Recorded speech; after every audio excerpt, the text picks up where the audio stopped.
Seorang gadis diberi permen oleh pengurus rumah, dan dalam beberapa detik ia pingsan di ranjang. Melihat gadis itu tertidur, pengurus rumah pergi dengan tenang. Namun detik berikutnya gadis itu membuka matanya lebar dan memuntahkan permen itu. 20 tahun memainkan trik yang sama membuatnya bosan. Tiba-tiba ia mendengar lonceng berbunyi, tanda ada tamu. Ternyata putra konglomerat datang memanfaatkan ayahnya yang sedang dinas luar, membawa teman-temannya bermain di rumah. Mendengar musik dari luar, ia sempat mengira ada makhluk aneh, tapi setelah didengarkan ternyata ada orang berbicara. Semakin didengar, ia semakin bersemangat, lalu mulai memukul-mukul keras. Sejak kecil, ia dan ibunya terkurung di ruang rahasia selama 20 tahun, dan satu-satunya buku yang bisa dibaca hanya tentang dongeng atau binatang, tanpa informasi dunia luar. Semua buku itu sudah dihafal, namun suara pukulan yang ia buat di sana. Sang artis langsung tertarik. Saat yang lain masih menikmati musik, dia sudah mengikuti suara dan tiba di sana. Gadis itu merasa ada seseorang berhenti di luar, sementara pemuda itu spontan mengulurkan tangan. Gadis itu juga mengulurkan tangan dan tiba-tiba merasakan kehadiran orang di seberang.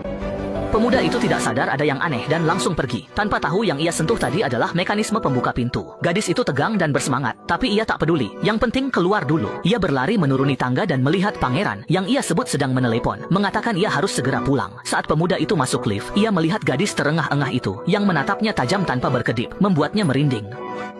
Akhirnya, ia mengikuti pemuda itu, melihatnya naik bus, lalu segera menyusul. Sopir bus meminta gadis itu membayar ongkos, tapi ia hanya menatap pemuda itu. Pemuda itu pun mengerti dan membantu membayarkan ongkos bus untuknya. Gadis itu terkesima, merasa semuanya ajaib. Saat bus mulai melaju, pemuda itu refleks memegang pegangan, dan mata mereka bertemu. Gadis itu berpikir, inilah pangerannya. Namun ia melihat sesuatu yang lebih aneh dari sang pangeran. Ia menempelkan wajah ke kaca, melihat pemandangan baru, memancarkan aura polos dan konyol seperti anak kecil.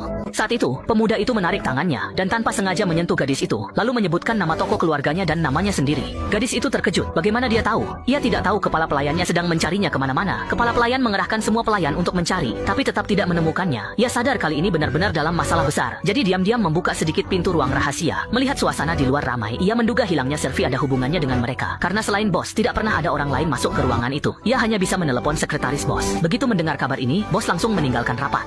Setelah kembali, Shoguang melihat gadis itu tanpa sepatu, lalu melepas sepatunya dan memakaikannya pada gadis itu. Selfie langsung memakainya. Shoguang membawa Selfie pulang, tanpa sadar kehadirannya mengubah hidup mereka. Saat ibunya melihat mereka, ia penasaran kenapa gadis itu tidak memakai sepatu. Shoguang menunjuk sepatu di kaki Selfie, maksudnya sepatu itu sudah dipakaikan. Ibunya berpikir anaknya sudah dewasa, dan bertanya-tanya asal gadis itu. Gadis itu tampak polos, sambil memegang ikan ia berkata lapar, jadi mereka menjamunya dengan makanan enak. Ibu Shoguang memintanya makan lebih banyak jika suka, tapi Shoguang menyuruhnya makan cepat-cepat. Setelah makan, Selfie tampak tidak senang. Ibu Shoguang melihat dan menghiburnya. Tidak apa-apa, main beberapa hari lagi juga boleh. Saat bersentuhan, batu safir biru Selfie tiba-tiba bersinar. Tak lama gadis itu berkata, ikan jelek. Ia langsung bereaksi dan berlari keluar. Selfie menunjuk ke tumpukan ikan makarel di depan pintu, lalu cemas memberi isyarat butuh banyak ikan makarel. Shoguang tidak mengerti maksud Selfie. Tiba-tiba, sebuah fan berhenti, dua orang berjas laboratorium turun, dan langsung bertanya masih ada berapa ikan makarel. Ibu Shoguang dengan semangat berkata di gudang masih ada ratusan